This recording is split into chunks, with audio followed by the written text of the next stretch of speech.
네, 오토바이 지정차로제 얘기 더 해보겠습니다. 오토바이 타는 변호사 이호영 변호사 스튜디오에 모셨습니다. 이 변호사님, 네. 그 오토바이 같은 거 타고 다니면 진짜 뭐 그런 불합리한 일들을 많이 겪고 그런가요? 어떤가요?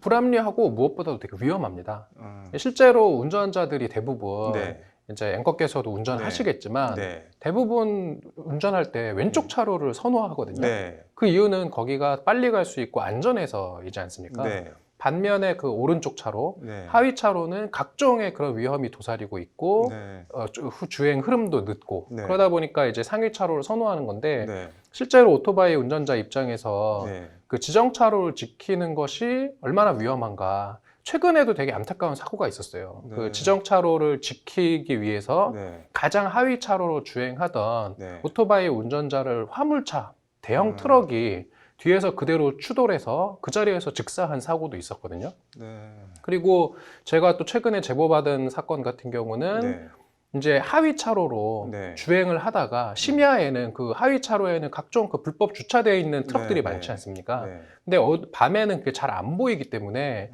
이제 그런 주차되어 있는 트럭 뒤를 추돌해서 네. 그 사망에 이르는 사고들이 많이 있는데 실제로 오토바이 타고 가다가 그렇게 사망을 한 그런 케이스도 있다.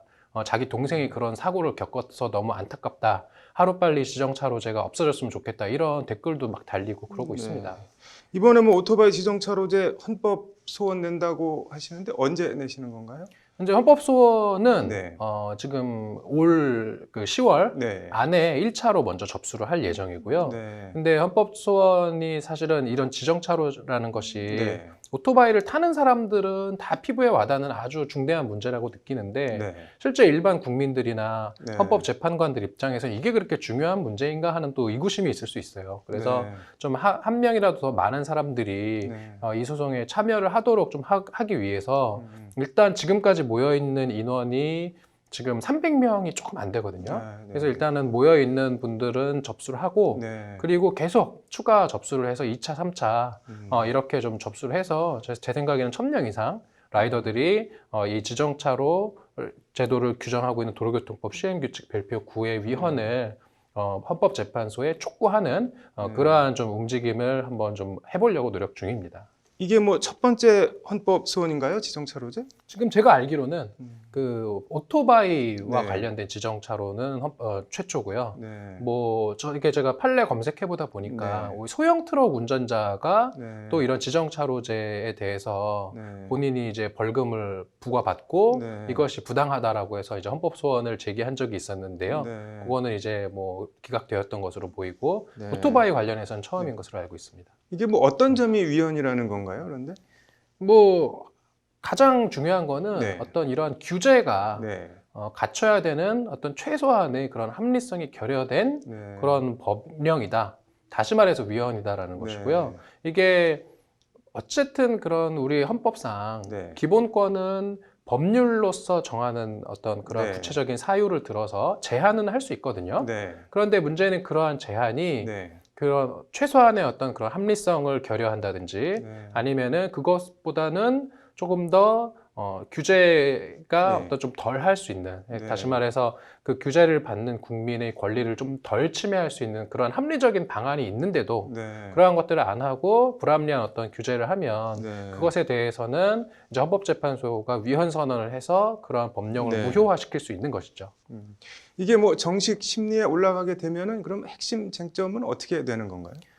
먼저 첫 번째로는 이 네. 재판이 네. 그 헌법 재판이 통상 갖춰야 되는 그런 적법한 청구이냐 아니냐에 대한 어떤 이제 네. 문제가 첫 번째 쟁점일 것 같아요. 네. 이게 대표적으로 헌법소원 심판은 청구 기간이 있는데요. 네. 이제 어떤 그런 권리 침해가 있음을 안 날로부터 90일이라는 네. 이제 요건이 되게 중요한데 네. 지금 이 지정차로제는 그 도로교통법 시행규칙 별표 9가 네. 지금 최근에 개정된 게 2017년 12월 18일이고 시행된 것이 2018년 6월 19일이어서 네.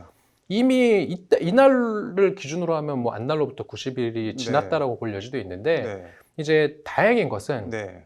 최근에 면허를 취득한 사람들 입장에서 보면 최근에 면허를 취득해서 내가 오토바이 운전을 하려고 보니 네. 그제서야 도로교통법 시행규칙 별표 9가 자신의 권리를 침해한다는 걸 알게 되지 않겠습니까? 네. 그래서 최근에 그 이제 면허를 취득한 분들이 이제 청구하는 부분은 네. 이제 적법하다라고 인정될 가능성이 높고, 네. 그래서 이 소송 자체는 네. 이제 그 전원 재판부로 회부돼서 네. 진행될 것이다, 저는 이렇게 보고 있습니다.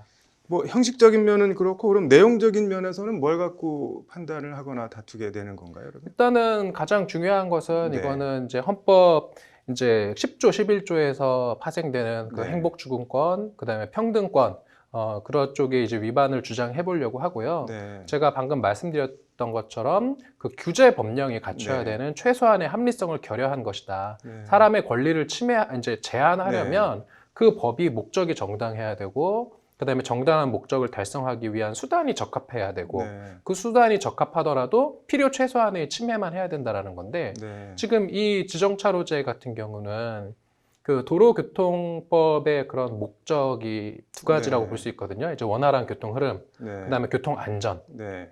이것인데 그 지정차로제 중에서 그 오토바이 원동기, 네. 오토바이와 그다음에 원동기 장치 자전거 같은 경우는 네. 오히려 이들을 더 위험에 빠뜨리고, 그다음에 교통 흐름도 더 방해하는 것이어서 네. 이것을 입법 목적을 달성하는 적합한 수단이 될 수 없다. 네. 라는 이제 주장을 펼칠 것이고, 네. 뭐 제 주장이 이제 헌법재판소에서 좀 받아들여진다면 네. 위헌 선언까지도 나올 수 있지 않을까 네. 기대를 하고 있습니다. 그 뭐 과정은 어떻게 되는 건가요, 그러면은 이게? 지금 먼저 이제 네. 헌법 소원 심판 청구서가 접수되면 네. 먼저 지정재판소에서 네. 이 청구 자체가 일단은 적법한 것인지만 먼저 한번 판단하게 되고, 네. 이게 어떤 그런 헌법 소원 심판이 갖춰야 되는 형식적인 네. 그러한 내용의 어떤 적법성을 갖췄다라고 하면 네. 전원 재판부로 회부가 돼서 이제 네. 본격적인 심리를 하게 되는데, 네. 지금 이거 같은 경우는 일단은 뭐 지정재판부의 그 관문 정도는 통과할 수 있을 거라고 보고요. 네. 이제 결정적으로 이것이 그러면은 위헌까지 갈 것인지 아닌지, 네. 이것은 앞으로 치열한 좀 공방을 펼쳐야 될 것으로 보입니다. 이게 뭐 해외는 어떻게 하고 있나요? 해외는 네. 그 지정차로제는 전 세계적으로 많이 있는 제도예요. 네.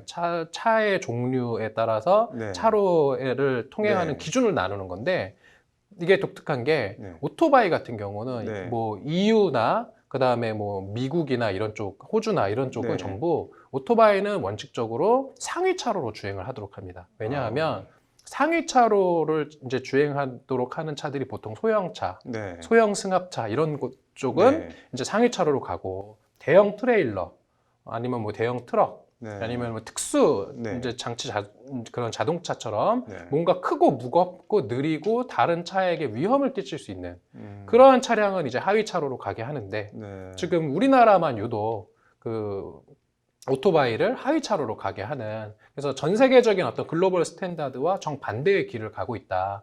이렇게 좀 정리할 수 있을 것 같습니다. 이게 완전 뭐 해외 말씀하신 스탠다드랑 거꾸로인데 이게 왜 애초에 이렇게 됐는지는 혹시 아시는 게 있으신가요? 뭐 애초에 이게 이제 네. 1970년도에 네.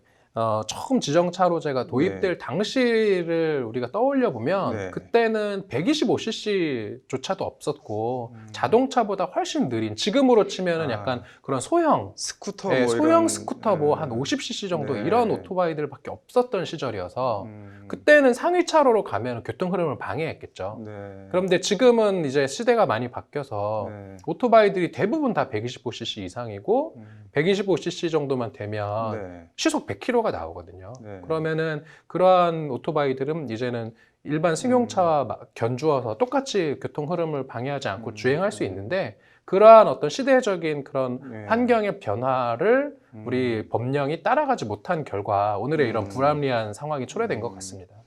뭐 이거 우문이긴 한데 뭐 그렇다고 해도 꼭 뭐 헌법 소원까지 내야 되냐, 뭐 이렇게 유별나게 해야 되냐, 뭐 이렇게 생각하시는 분도 있을 것 같은데 어떠신가요?